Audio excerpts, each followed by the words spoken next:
OK，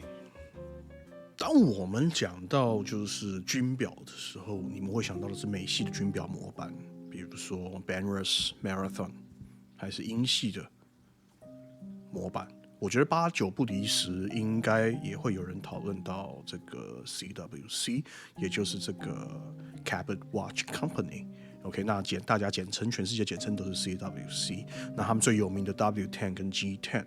那在1980年的时候呢，英国的皇家海军要替换这个 Rolex 的 Millsap 的时候，其实真正接棒的是 CWC。先交出的是 R&Diver， 很快又顺势把整个海军潜水表带进石英时代，最后诞生了任务长匿语言的 SBS 黑化的300公尺。那它不光只是在讲故事的品牌，而本身它就是英国联军的一个供应链的故事。OK， 那这一段资料我们是从这个 Hodinkee 来做的一个翻译。OK，CWC 为什么能够接棒？当然跟他们的这个创办人 Ray Meller 原本就是 Hamilton 英国分公司的经理，他对于整个军规啊 Defense 的 Standard， 他整个军规都非常的熟悉。在1970年代初呢 Smith 的这个自表现退场， Hamilton 关掉了英国的业务，那真正的这个 military 的这个 order 出现了订单上面的真空，所以他马上把瑞士供应链重组成一条可以按军规交付的流水线，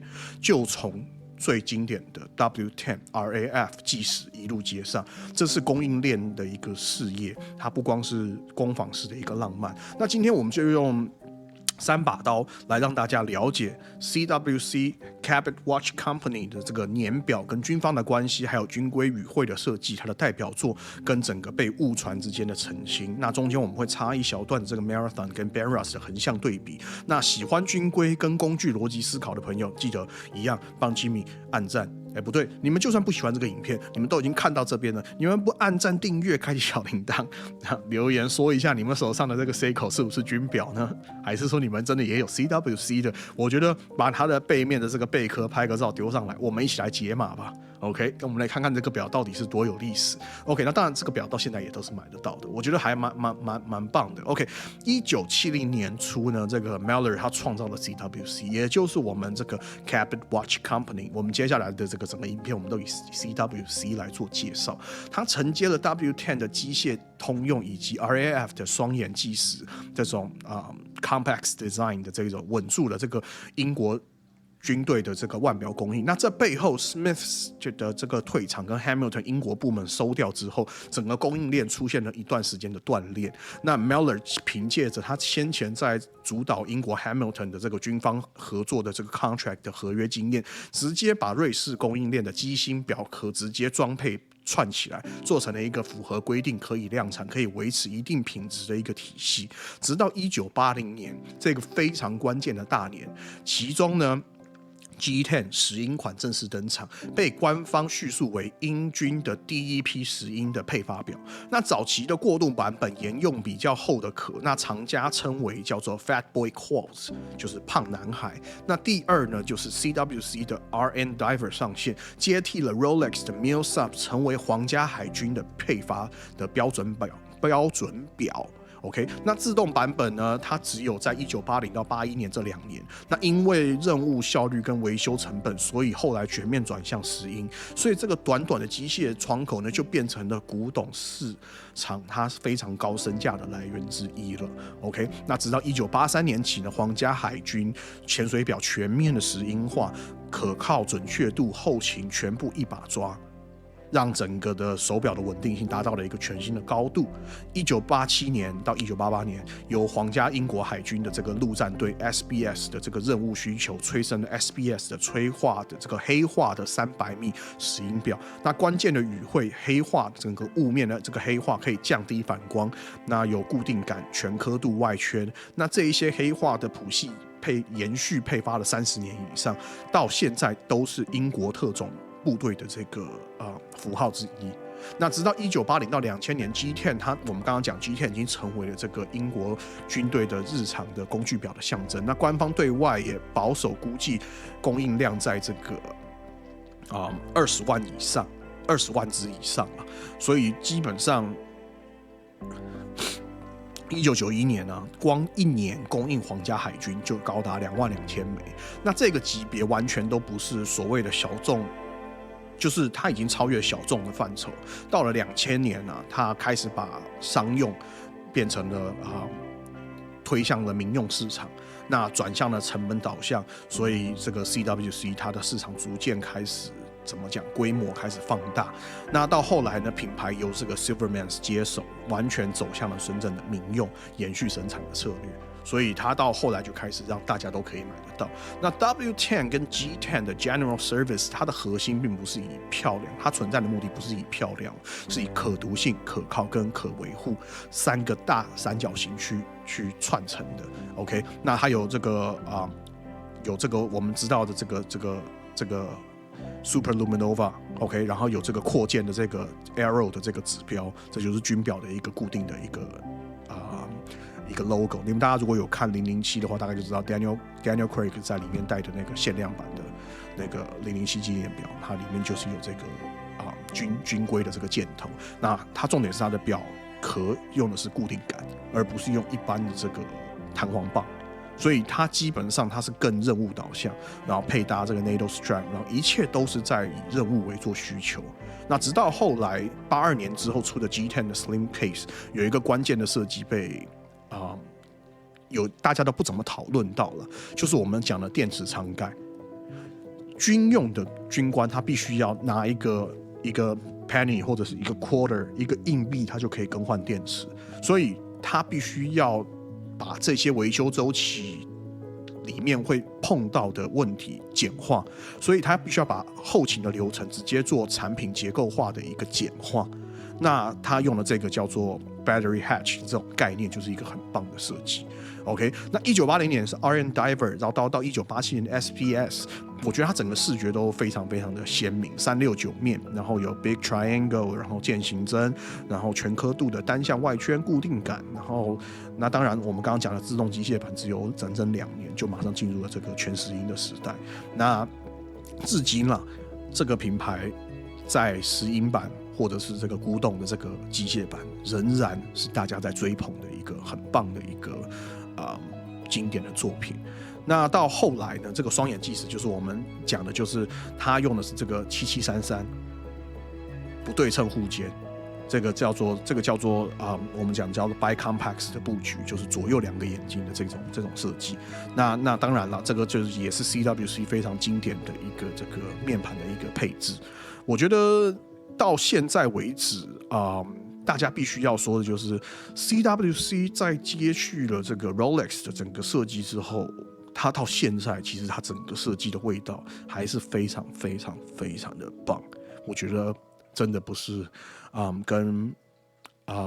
如果除了 Hamilton Marathon 这种传统军表品牌以外，我觉得 CWC 是大家真的可以去收藏的一个手表，不管是石英或者是机械，我觉得都非常非常棒。那当然我自己的话，我是会想要收的是机械表。OK， 那当然石英表我也不排斥啊，就是说它毕竟是 battery hatch， 所以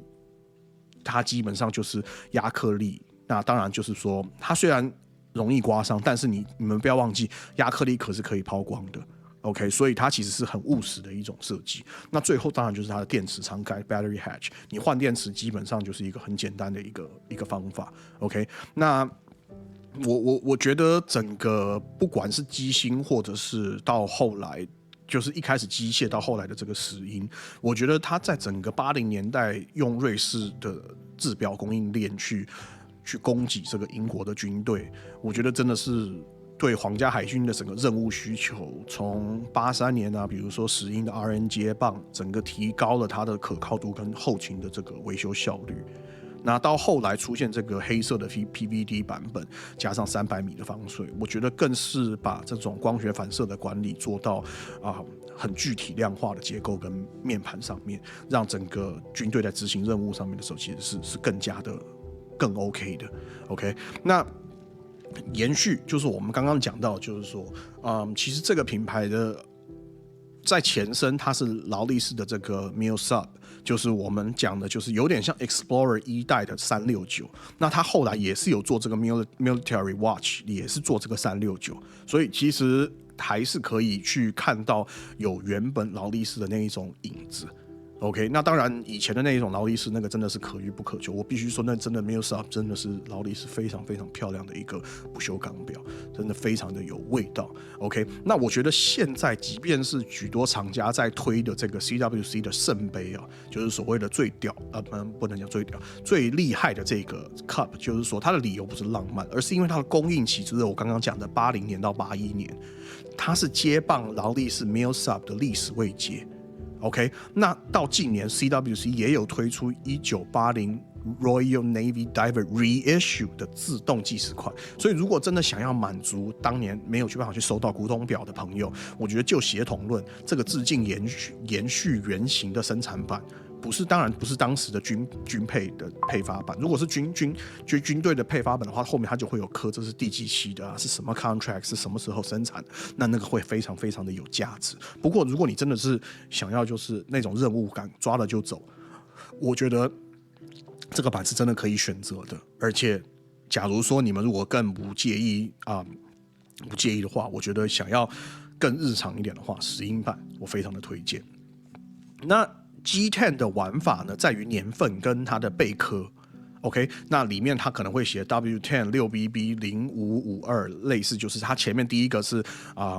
它的有年份的刻号，有流水号，跟它的 NSN 就是它的这个 contract 的这个单号。那在二级市场上也是一个非常具有考古的一个乐趣。像我刚刚讲的，它的保守的生产量大概才20万只左右，所以1991年皇家海军单年大概就是22,000枚的基本。OK， 那 G10 就是入门英国的这种军表的入门。如果你想要搭配的话，就比较像是，如果对比的话，就有点像是美国 Hamilton 的 Khaki Field。那当然这是另外一个故事了。但如果你很在意它的配发、谱系啊，以及电池舱盖这种后勤美学，我觉得 CWC 是更硬核的一个设计。OK， 那再来就是我觉得这个手表呢，怎么说呢？我们不会去只看它的品牌故事，当然它这个表的设计是在任务需求跟如何被量化转成的设计决策。我们刚刚讲的电池舱盖啊，它在维修节点就可以把这个表可以无限的去延续它的生命。那再来是它黑化，我们讲的这个 PVD 也有这个20-30年的这个历史，那到现在应该是40-50年了。然后固定感的设计，就是在任何的环境冲击下，表带它都不会脱落。我觉得这些都在 military contract 里面，不管是 NSN 或 CWC 官方的历史跟合约里面，你都可以找到。不是因为流行，而是这些档案记录了当时军方真正的需求。我觉得换个角度去挑战你原本的看法，如果你们是把这个 CWC 当成一种复刻军表的话，那你可能就真正忽略了它真正是把军需供应链产品化的一个品牌。你的选择题就会变成了就是我需要怎么样的任务能力，长时间抗震、及时维护、隐蔽，对不对？然后我们讲到就是型号对应各自的配置，它会把你带到更深一层的理解。工具表不光只是造型，它更是一个任务的一个模板。OK， 那我们刚刚讲到的，就基本上呢，从1970年 CWC 接下了 W10 RAF 的计时开始补起了英军的那个Hamilton 撤出英国的这个断层，那到1980年 G10 的10英变成英军第一批的10英配发表，那同年 RN Diver 也取代了这个 Rolex 的 Milsub， 变成了他们的300米的标准的配发表。那到1983年 RN 的 Diver 也全部通通10英化，到1987年88年呢，则是推出了这个黑化的300米，一直到现在这个表都还有。OK， 那1980年到2000年其实就是 G10 真正供应总数量在20万左右的这个范围区间。1991年 RN 单支一年 RN Diver 一年就出2万只所以其实要去找到品相好的古董表，真的还是蛮不错的。那当然，2000年之后呢，因为他们开始转向民用，然后被并购，由 Silvermans 开始转向民生，继续延续生产。所以你说 CWC 的价值，它不在于讲故事吗？我觉得并非如此啊，它也算是一个有自己供应链的故事。那也是因为 Hamilton 的撤出，才创建了这个 Cabot Watch Company 的出现。从这个1980年的这个 RN reissue 的 Diver， 它这个或者是你选 RN SBS 的这个消光黑化的这个版本，或者是你从 G10 的贝科学开始去玩，我觉得这个表非常非常值得玩味。不管你买机械或者是你买石英表，我觉得都还蛮有价值的。所以我希望就是，虽然我们华语前人比较少去推 Marathon 或者 CWC， 可是我觉得其实这个表真的是，有时代的眼泪，有浪漫。OK， 那讲到这边，这个表可以当成大家的第一个军表，不光只有 Hamilton， 不光只有我们上次介绍的 Marathon， 今天介绍了 CWC Cabot Watch Company。OK， 那最后老话一句，不论手表贵或便宜，他们都留不住时间。每个当下，我们都在创造属于自己的历史。那吉米希望大家玩表玩得开心，玩得健康，代表让我们更珍惜身边的人事物。对于时间，我们永远用正面庆祝的态度去活好每分每一秒。OK， 我是烂熟人设计师吉米，我们下次影片再见 ，Peace。